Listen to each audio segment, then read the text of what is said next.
Welcome to The Explainer. Today we're diving into a world that most of us are literally fast asleep for. We're talking about the deeply isolating, totally nerve-wracking reality of working alone in the dead of night. We usually think of our 24-hour convenience stores, the local gas stations, or those empty rural roads as just everyday, boring fixtures of modern life, right?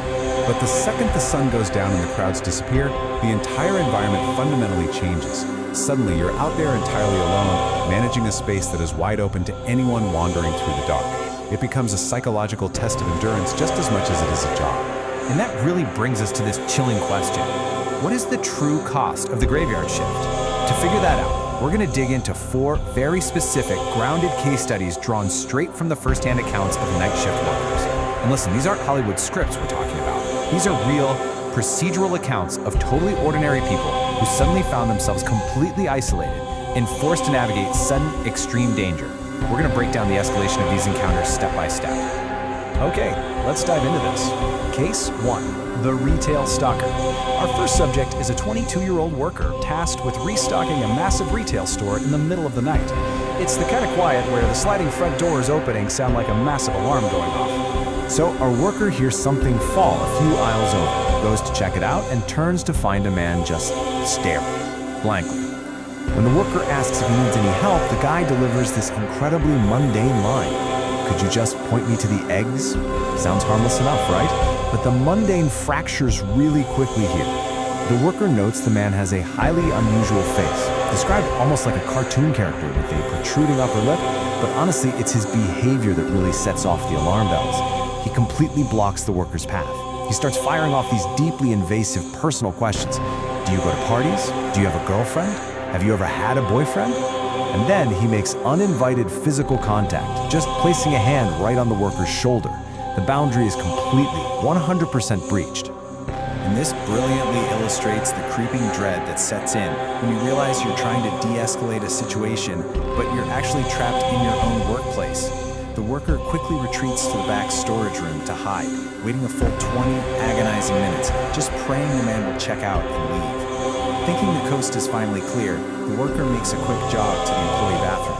But moments after sitting down in the stall, the main bathroom door opens. The stalker didn't leave, he waited, and he followed the worker right into the most vulnerable enclosed space in the entire building. What happens next is just sheer procedural terror. The worker initiates this incredibly clinical survival response. Step 1, lift the legs to hide any visible feet under the stall. Step 2, wait in absolute breathless silence. But then, looking up, the worker sees a single human eye peering directly through the crack in the stall door. The trap is sprung. Operating on pure adrenaline, the worker grabs a simple box cutter from their pocket, violently slides it through the crack right at the man's face to force him back, kicks the stall door open, and absolutely sprints out of the store to call the cops. The stalker vanishes into the night, but man, that trauma definitely remains. Moving right along to case 2, the silent phantom. For this one, we shift to a completely isolated country highway gas station during a freezing December shift from midnight to 6 a.m.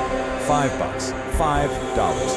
That is the meager extra hourly pay that this worker, who is a recent college graduate desperate to pay off student loans, accepted in exchange for working this desolate shift. $5 extra an hour to sit totally alone on an empty highway and risk their life. The dead quiet of the night is broken when a red pickup truck pulls up to the pumps. A man over 6 feet tall steps out and just stands there. He doesn't grab the pump, he doesn't move, he just stares dead at the building. The worker looks out and, despite the bright station canopy lights, reports this chilling visual.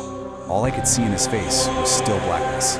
And then the man begins to slowly inch closer and closer to the glass front door, never once breaking his completely silent, motionless stare. So the worker's survival instinct instantly kicks in. They lock the front door, flip the sign to closed, and hide literally balled up behind the register counter. For 5 excruciating minutes, they're frantically texting anyone who might be awake.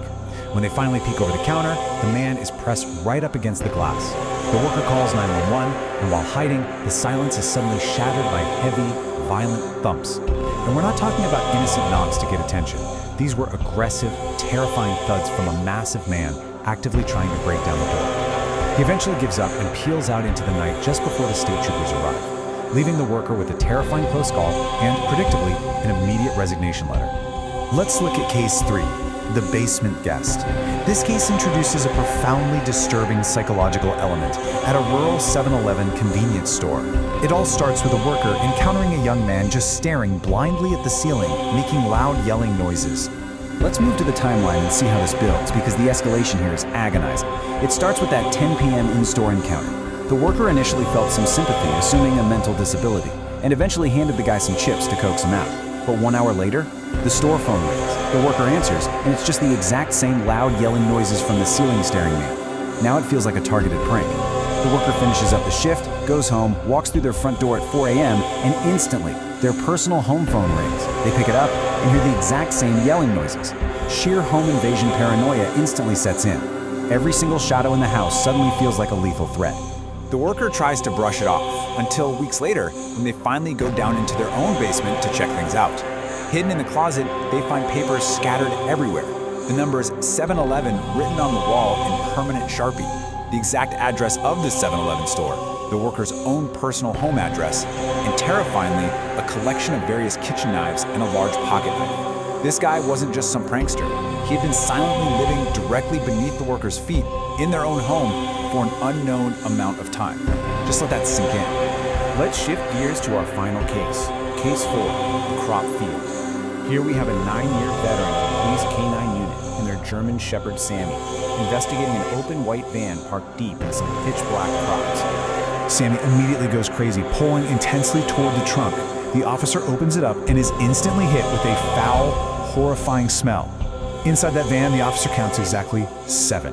7 full body bags, complete with human feet sticking right out of the bottoms. They have literally just stumbled onto a mass grave in the middle of nowhere. So, the crucial point here is how instantaneously control and authority just totally evaporate in the dark. As the officer radios for immediate backup, a twig snaps.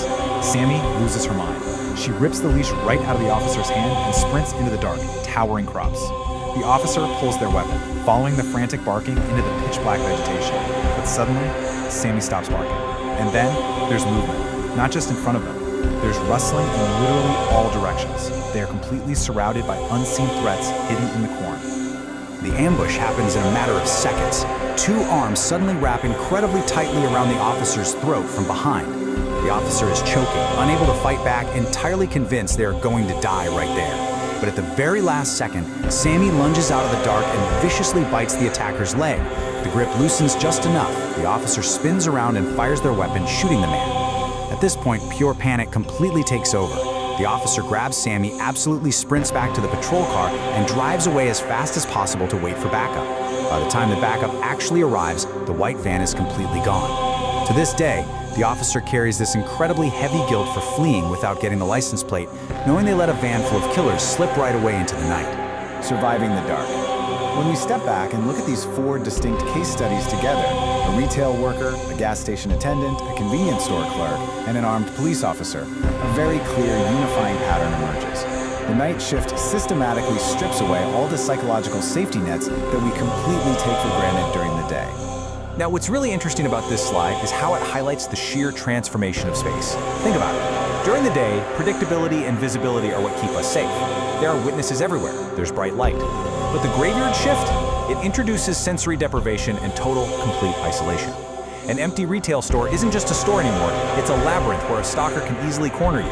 An employee bathroom or a home basement physically transforms from a mundane, everyday space into a deadly trap simply because the sun went down. The environment itself actually becomes hostile. And that leaves us to really reconsider the fragile illusion of our own security. We build these brightly lit stores, and we lock our front doors, assuming we are well protected from the outside world. But as every single one of these case studies shows, isolation fundamentally changes the rules of the game. So I want to leave you with this to think about. When the sun goes down and the crowds totally fade away, how safe are our everyday spaces, really?